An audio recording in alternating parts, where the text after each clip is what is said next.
तो इसमें प्रॉब्लम क्या है? देखिए, इस बिल के इंट्रोडक्शन से पहले हमने रूल 72 के तहत स्पीकर को हमने एक नोटिस भिजाया था कि हम इस बिल के इंट्रोडक्शन के खिलाफ हैं, राइट।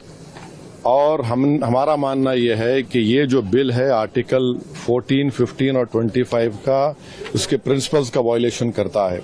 ये बिल बेसिक स्ट्रक्चर जो संविधान का उसका वायलेशन करता है और खासतौर से जुडिशियल इंडिपेंडेंस का और सेपरेशन ऑफ पावर्स का ही वायलेशन करता है।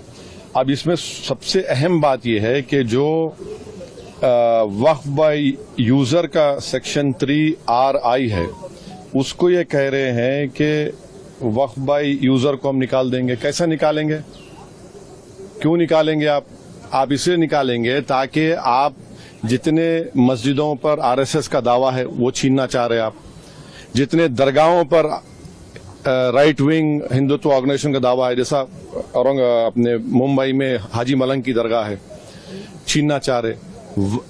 वक्फ बाय यूजर का आप निकाल कर बोल रहे हैं कि डॉक्यूमेंटेशन लेकर, भाई 400 साल का डॉक्यूमेंटेशन रेवेन्यू साथ नहीं निकलेगा तो क्या करेंगे? आप दे देंगे क्या? चेंज कर देंगे? ये एक सबसे बड़ा डेंजरस जो ये उसमें सेक्शन है। दूसरा, उसमें वक्फ अल औलाद का क्लॉज 4 का है। देखिए, भारत में जो कानून है ना, वो किसी को रोकता नहीं है कि वो अपनी प्रॉपर्टी को विल के जरिए डिस्पोज करे या किसी को गिफ्ट दे। तो वो कोई मुसलमान अगर अपनी औलाद के लिए ऑफ कर रहा है तो इनके पेट में दर्द क्यों हो रहा है? हिंदू एंडोमेंट बोर्ड में इजाजत है इसकी, सब जगह दूसरे गुरुद्वारा प्रबंधन कमेटी में इजाजत है, तो मुसलमानों के वक्फ बोर्ड में क्यों नहीं होगा? पांचवी बात यह है कि इसमें आप ये कह रहे हैं कि मुसलमान जो 5 साल उसके हो गए इस्लाम कबूल करके तभी वक्फ करेगा। ये फ्रीडम ऑफ रिलीजन का ग्रेव वायलेशन है। अच्छा, दूसरे रिलीजन को मानने वालों के लिए ऐसा कानून है? नहीं है। और आप कौन होते हैं तय करने वाले मुसलमान हुआ नहीं हुआ? 5 साल उसको रुकना चाहिए तभी जाकर, माने आप वेट करेंगे हैं? और ये और एक उसमें जो बात जो ऑब्जेक्शनेबल है वो ये है कि अगर कोई सेक्शन 61 में आपने डीएम को बहुत पावर्स दे दिए, अब डीएम को फैसला करता है वक्फ बोर्ड के खिलाफ, मुझे ट्राइब्यूनल जाना है। अब ट्राइब्यूनल पहले क्या था, एक जज था, डिस्ट्रिक्ट जज सीनियर CJI अपॉइंट, और 2 लोग थे। अब कह रहे हैं कि ट्राइब्यूनल में 2 लोग होंगे, रिटायर्ड डिस्ट्रिक्ट जज और एक ऑफिसर होगा, क्या होगा वो, ज्वाइंट सेक्रेटरी रैंक का। कोई ज्वाइंट सेक्रेटरी रैंक का ऑफिसर बैठकर रिटायर्ड कलेक्टर के खिलाफ ऑर्डर देगा? तो ये खुद अच्छा, और एक बात, कलेक्टर कैसे जज बनेगा? फैसला भी वही करेगा, जज भी वही करेगा।